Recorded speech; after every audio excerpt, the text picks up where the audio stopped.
My name is Sally Stewart, and something funny about that is it's at one of my shows, somebody said to me, "Didn't you used to be Sally Stewart?" And I said, "Yes."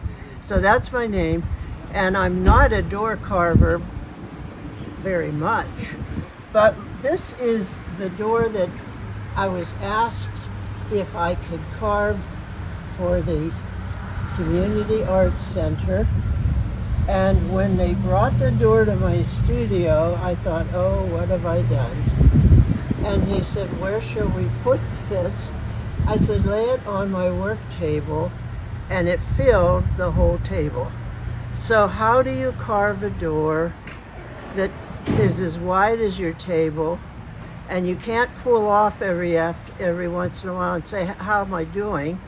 So for the carving of this, I sat on it the whole way from top to bottom. You can start. Now, the question that people often ask, as I mentioned before, is how long did it take to do this? And from the time that I worked out some drawings to submit to those who had asked me to do the door, to the time when they picked it up was like 11 months. One of my longer art pieces. The thing that I found a saying, which I think is absolutely appropriate for the Community Arts Center because of the variation of events that they have here, and they do, I think, refer often to all of the arts. All arts are one, all branches on one tree.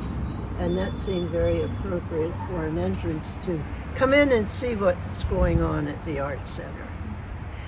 Now, inside is my exhibit, my last exhibit probably, but when you look at it, you would see that it represents a lot of years, starting with the earliest of a third grade piece of art up until the last one that I finished a week before. And it's in all medias that I could do, all sizes. It varies in the topic or the focus of each piece, but and it's hung beautifully.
One of the things that happened to me it happened a lot, was discovering things and learning things.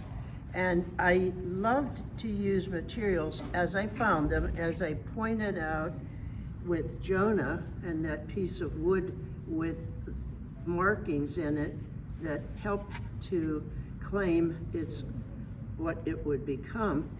This piece is a cross I made using 3 pieces of a very unexpected material. Now, when you think of a cactus, you think of something mushy that you can stick things into.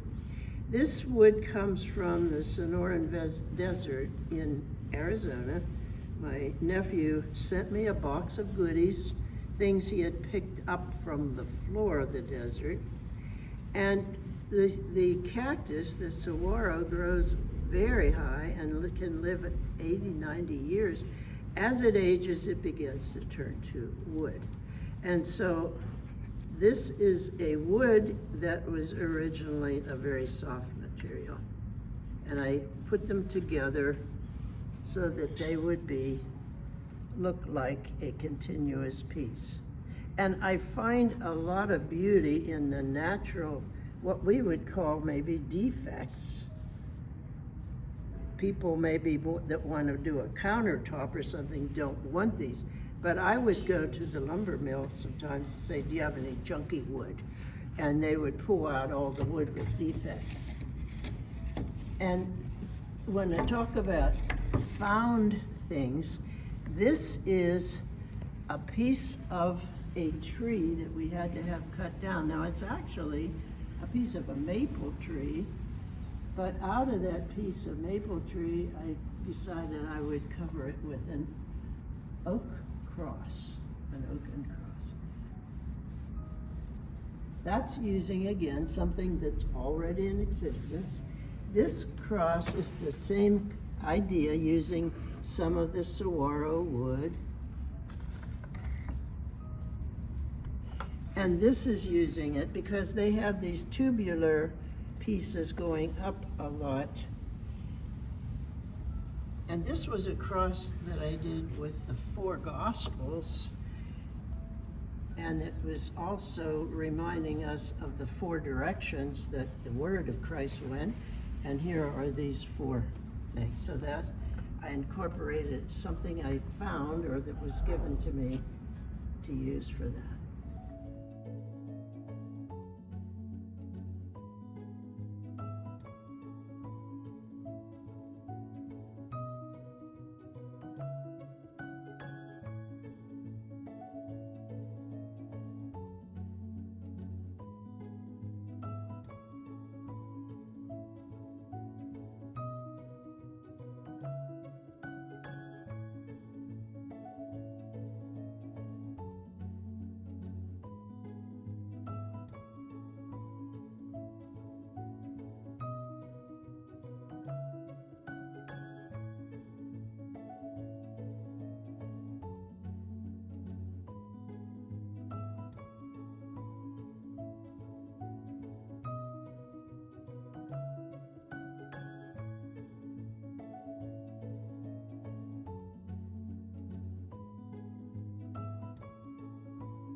Now, as I mentioned before, things that happen sometimes cause me to stop and create artwork like the 9/11.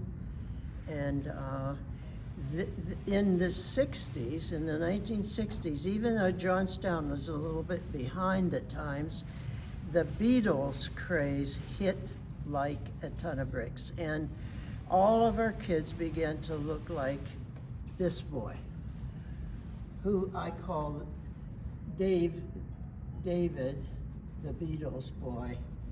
And at the time, they had a transistor radio like they have the little cell phone now. He had his 7th grade history book, or math book, or history book, and the records, the Rolling Stones were another one.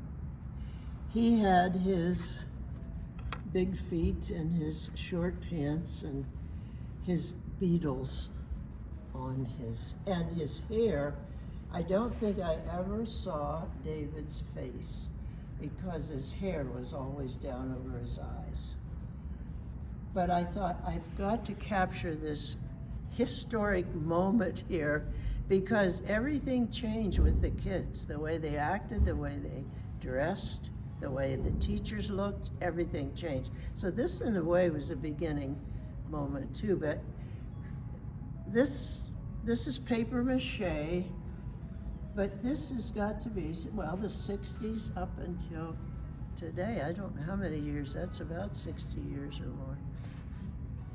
All right, I'd like to tell you about another beginning, which was, I didn't know it at the time, but it was to last at least 20 years. And in the year 2001, September 11th, something happened that was worldwide when the terrorists attacked 2 buildings in New York City, and they crashed and they fell into a big, big mass of metal and other things. I had decided to create a sculpture, if I could, that would reflect my reaction to that, and I began it. And I got partway through when an amazing thing happened to me. A friend of mine stopped by and said, "Do you have a photograph of what you've done?" I did. And she called 2 or 3 days later and said, "Maybe I can get you a piece of metal from the actual, ground zero." And because of 3 people, my friend, her husband, who was a pilot, and a junk dealer, he had hired the pilot to take him to New York City and make arrangements to have some pieces of the building brought to about 30 miles away to Indiana to be used to make a memorial for the college. And she showed him a picture and he said, "I like that. Tell her to come over to my salvage yard and maybe I can find some little pieces of metal that I can cut from those big girders." So when he did that, he was crawling around on the girders.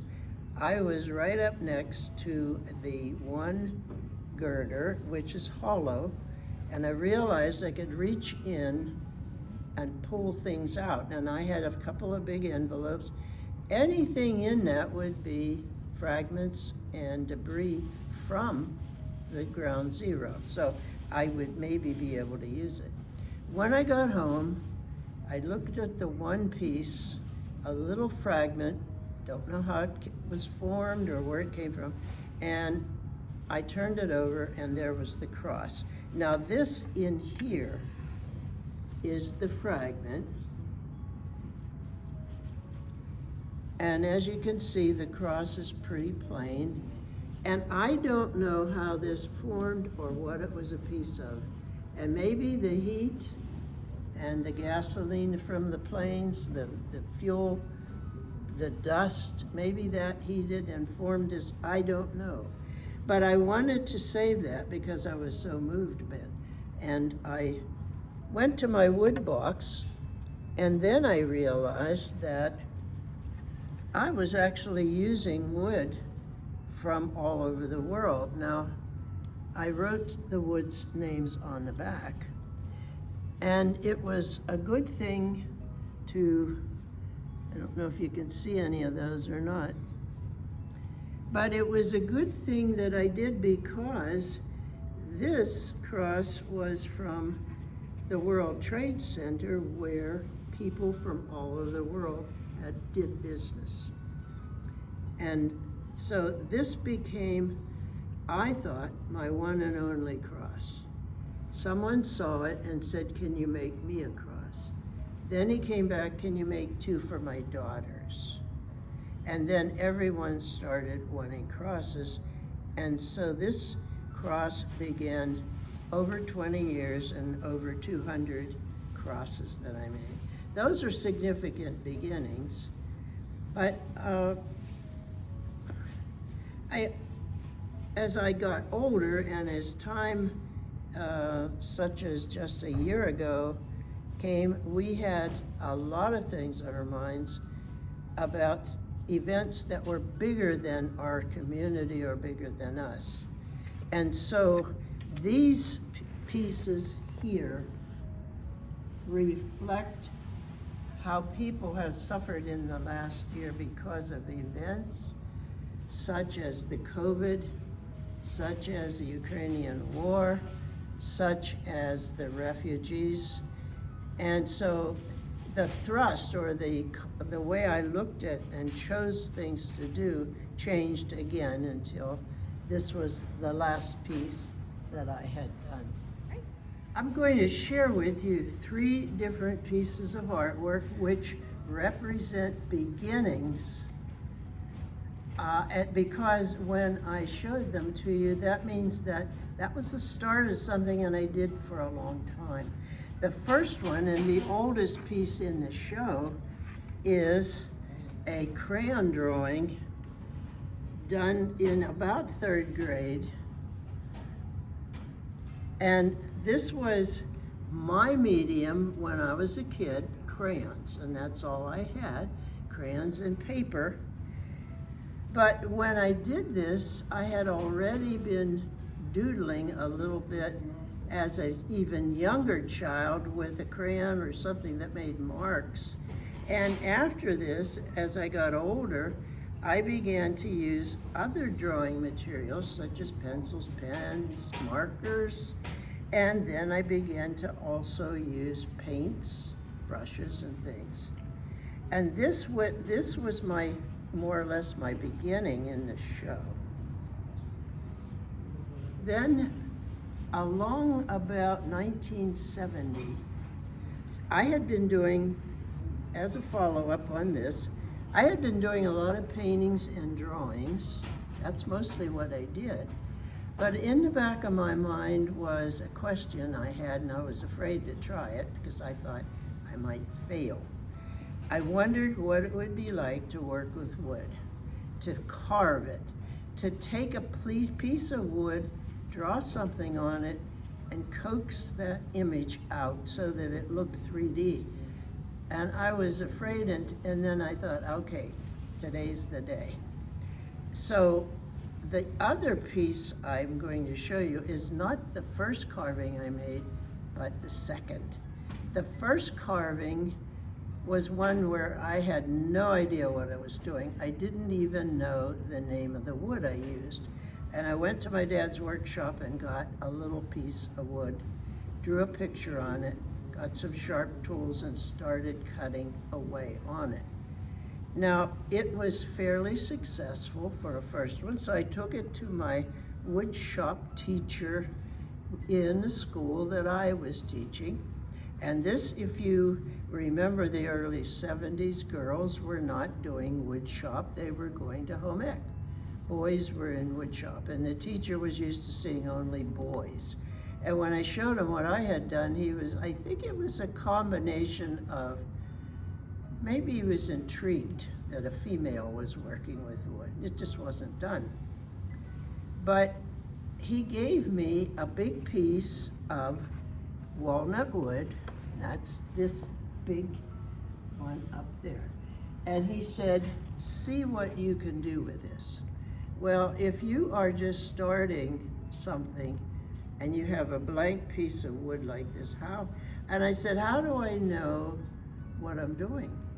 And I drew a picture of something that I had often painted or drawn, deer, trees, started on one end and made up my mind that if it was okay, if it was working, I would keep going until I got to the other end. If not, I'm going to chuck it all, throw the wood and everything away and not tell anybody. And so when I was finished with this carving, I had already learned some of the tricks that you need to know when you're cutting and trying to make some wood look lower than other and have a 3D image. And then I took it in and showed the teacher again, and he gave me a piece of cherry wood, which became my all-time favorite for carving. And I just took off from then. And I began to carve and learn little tricks as I went and get real excited about them. So that carried me through many years up to the present, where I would also fall back on my paintings and drawings and my wood. But I did a series of wood based on the Bible, and I would take some of the pieces and have do a program. I was in 2 seminaries. I was down in Maryland in connection with a music program, and the wood pieces were the most popular, and I could have made acorns and oak leaves by the dozens and could have sold them all. Then our church was building a new nave, and I was asked if I could carve panels for the new altar table. For that, I needed a special wood I wanted to use, which was mentioned in the Bible, acacia wood. So I found out a place I could go, and when I came home from that, I had the acacia, but I also had a car full of woods from all over the world. And so I worked with these things until something else happened, and it was another beginning for me. One of the questions that people often ask of me is, how do you know how to start a piece of artwork? And is there something you always do? So I'm going to use 2, which I started exactly opposite. And I'm going to talk first of all about this Jonah, where I did something that artists often do. If there's going to be several things in it, what should they look like? How do I know what I want them to look like? And so I do a lot of what we call little thumbnail sketches of everything that I'm going to include, and then I will do a full-size drawing, which I can cut apart and use for the different woods. Now I'll show you, for example. Is this all right? Mm-hmm. When I began this, I had used this as my starting point because it's like the wave that might have upset the boat. The boat is here hanging on the side of it. And then things were built around. And so what I needed to do is answer a lot of questions. First of all, what things do I exactly want to include? So I reread the story of Jonah, jotted down things, crossed them off if they weren't absolutely necessary. So for the finished piece of work, I used 5 things: Jonah, the fish, the water, the boat, and the storm, which is the wind blowing. And I had to answer some of these questions from the top of my head. I don't know what Jonah looked like. And what would he be wearing? How old was he? I don't know. What will he be doing in the fish? Is he praying? Is he crying? What's he doing? What will the fish look like? And what will the wind look like? How do you carve wind? How do you carve it? What does it look like? So I made the wind kind of swirling down, pushing that big wave up. And so what I did was make little sketches of the wave, of Jonah, of the fish, of the boat, and then when I knew what I wanted to do, choose those, organize them on the piece, and use those pieces that I can cut apart as patterns. And for this one, I used 4 different kinds of wood so that you have something showing dark against light and you can see all of the pieces. It is completely different. This Jonah, I saw in one of the wood importing companies I went for some other kinds of wood. I saw this nice piece of walnut. It was here, here, here, and here. And so I had it, I bought it knowing I would use it sometime, but I didn't know how yet. And after having it in my studio and studying it over maybe some months, it said to me, I'm a fish. Because I noticed something that was in the wood there, the mouth, and so on. And so all I had to do on this one was draw a few lines to shape the back, add a tail, and add some other things that way. But this is starting with something that already exists. So those two are done very differently. This is a little ink drawing of Jonah also in here in the ocean. Now there I just filled it with a lot of fish.